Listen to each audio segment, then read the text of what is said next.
Welcome back to another episode of the Flying G Huddle, your inside look into Gladwin football. I'm Casey Campbell. I am your host. We're pleased to be joined by each and every week by Gladwin head football coach Mark Jarsfer. Hello, Mark. Hey, how's it going, Casey? It goes. Another win for you guys. Win in the crossover game. The all of the D1 teams beat the D2 teams in the crossover games this week for the Jack Pine. But Obviously, of course, a couple years ago, this was a conference matchup for you guys. So what was we let's do what we do every week, and why don't you talk about the game? Yeah, it was, it's one of those things where it's good to renew some of those long-standing rivalries that teams have, played for a lot of years, and then now only get the chance to see if they match up in the crossover. It was good to get a game in against Harrison again, and I'll just kind of read through the recap of the scoring summary, so you get a feel for kind of how the game went. So we started the scoring off in the first quarter with a 4-yard Colton Finnegar run to make it 7-0. Lockwood kicked the extra point through.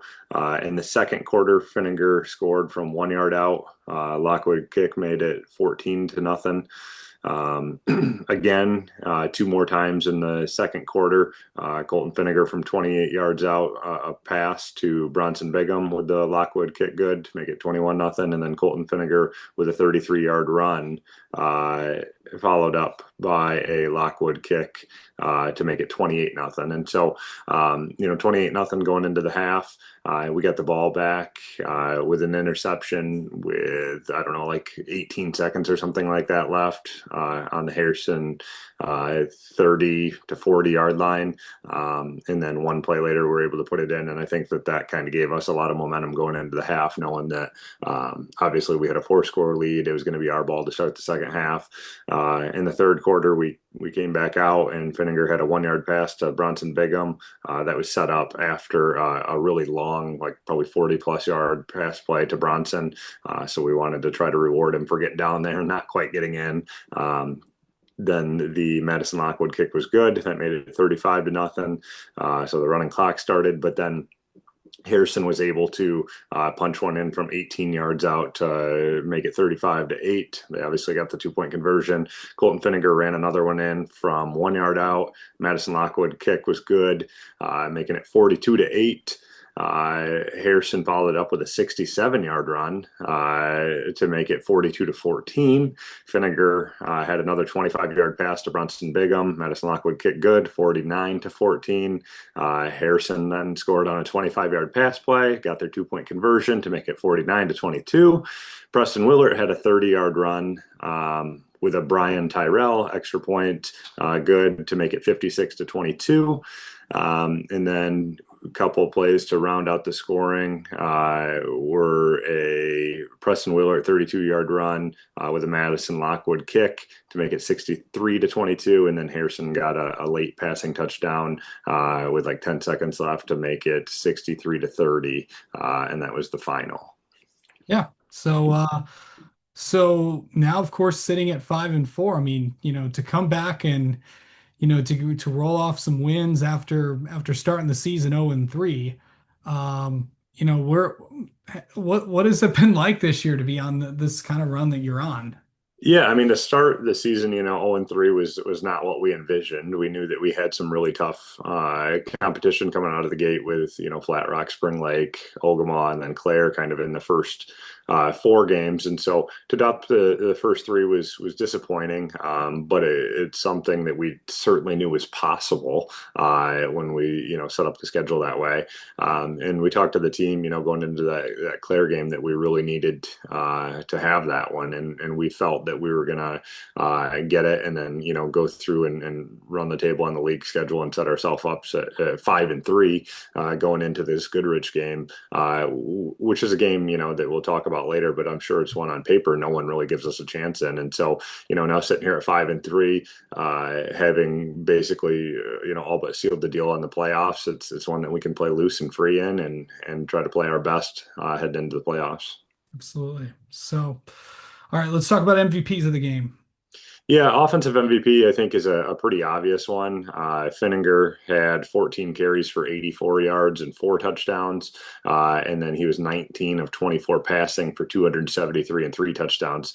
So altogether, I think that was 357 yards and seven touchdowns, which will qualify him tied for fifth and the MHSA record books for most touchdowns in a game with the seven touchdowns. And so, obviously, if you're in the MHSA record books, like that's probably good enough to win you the Flying G Huddle Offensive MVP of the week. And so, so great performance for him. Really efficient all the way around.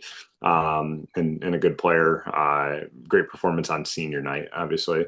And then on defense, we're going to give the defensive MVP to Braden Schroeder.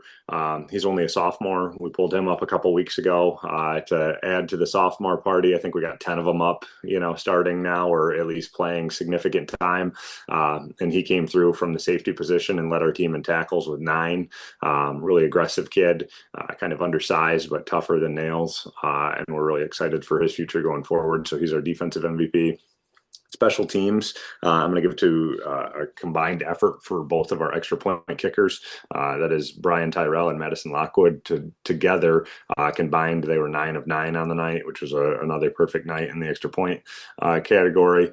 And I've talked about it before, but the kicking game is just as important as any facet of the game. And without one, you can really put yourself in a bad situation. And so luckily we have two that are capable of getting the job done, and they're our special teams MVP. All right. How the JV team do this week?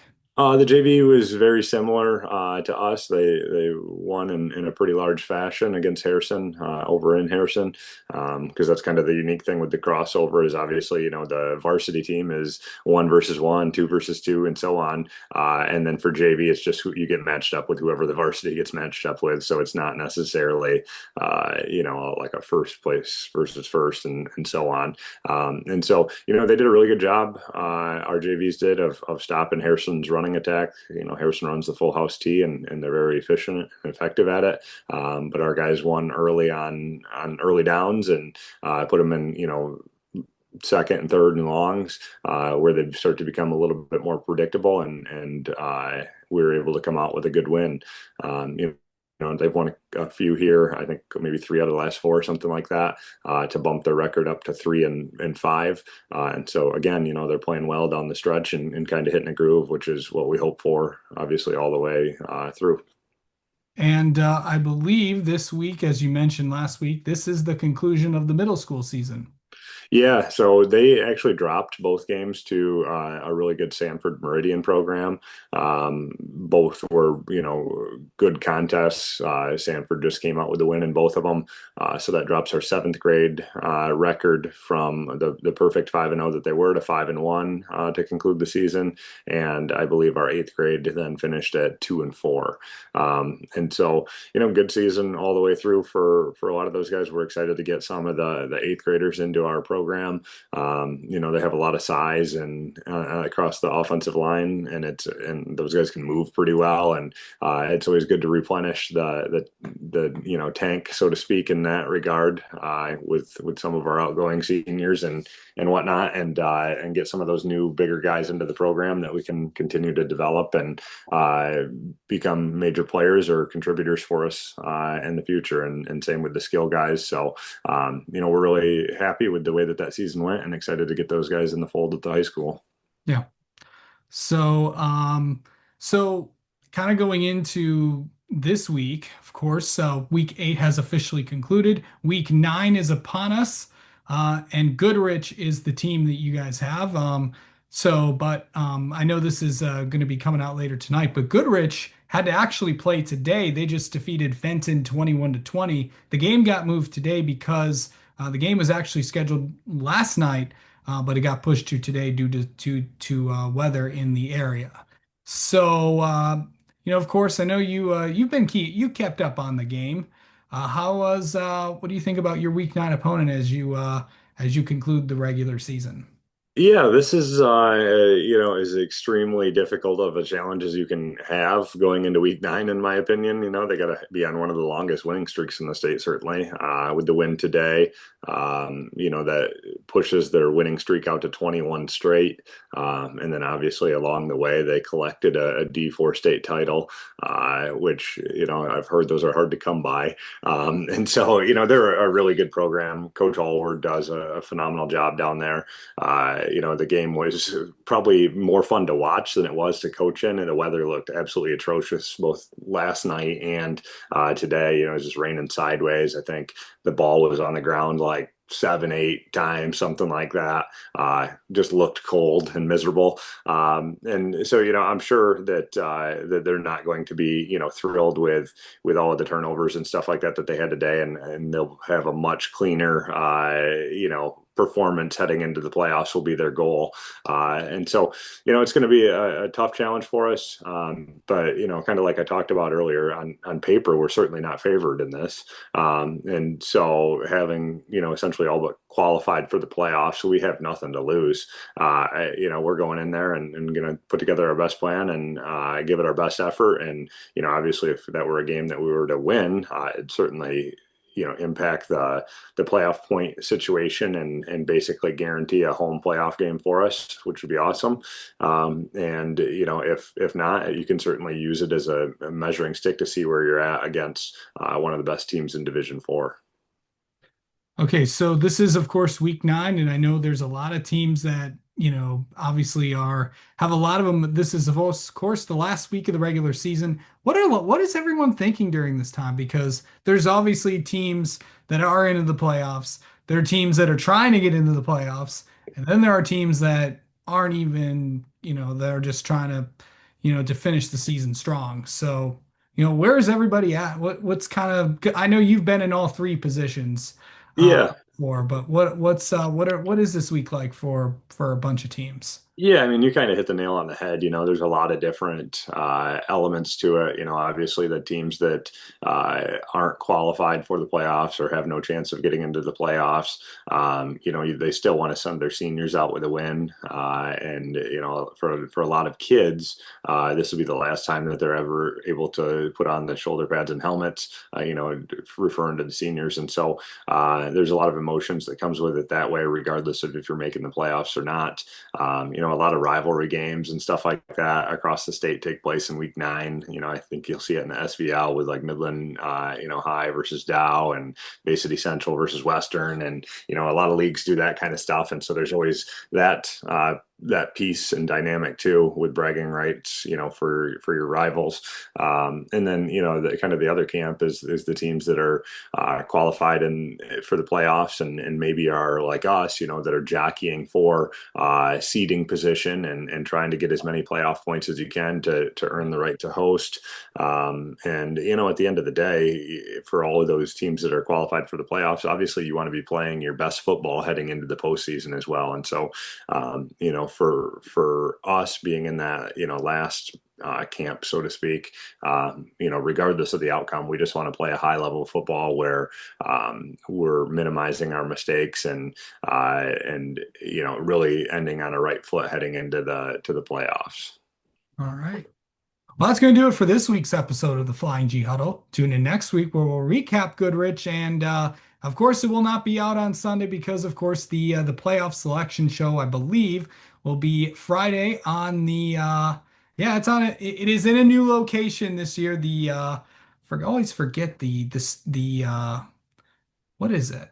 I think they're going to do the selection show on NFHS Network Yes, this yes, year, and I think it's NFHS Network. Sunday at 5, if I remember Yep, it correctly. is Sunday at 5. I know they were trying to when I was talking to Mark Ewell on the thank you for the assist there.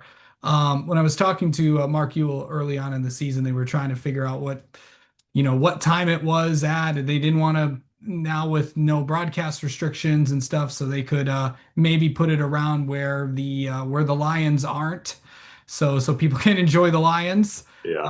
And of course you have those restrictions, and of course also the NFHS network will be the home for all the state finals this year for basketball and football. And of course, the selection show is free. You don't have to use a paid subscription for that. So, So we'll talk maybe Monday or Tuesday, and that's when this episode will come out next week. So we'll talk to you then.